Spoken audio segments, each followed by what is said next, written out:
की तरह इस साल भी छठ घाट पर आए हुए सभी भक्तों को DJ number 1 DJ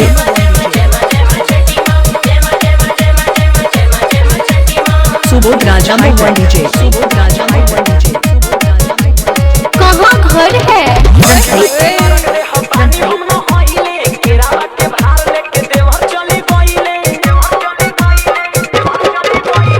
Minapur Muzaffarpur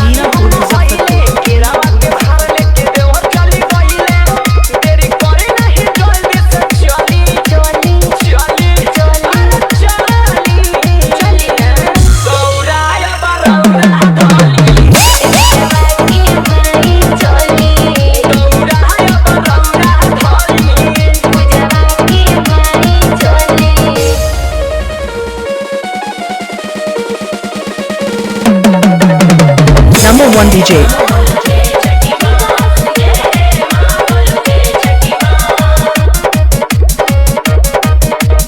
Subodh Raja number 1 DJ Subodh Raja number 1 DJ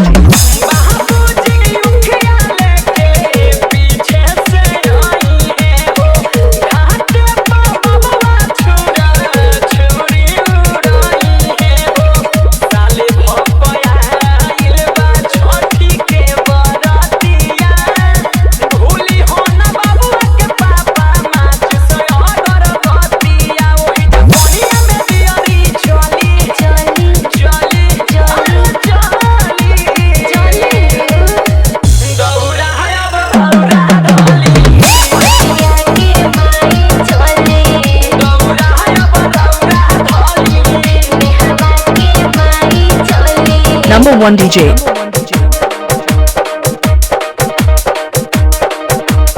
Subodh Raja number 1 DJ Subodh Raja number 1 DJ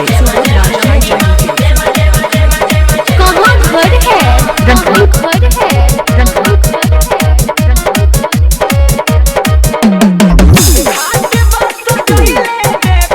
Minapur Muzaffarpur Minapur Muzaffarpur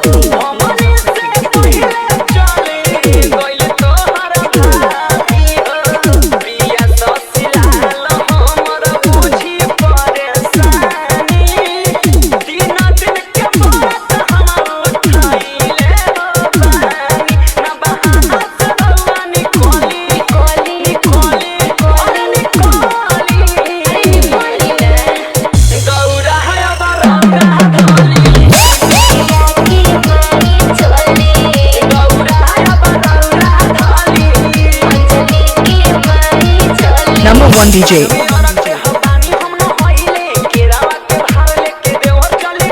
Subodh Raja number 1 DJ Subodh Raja number 1 DJ कहाँ घर है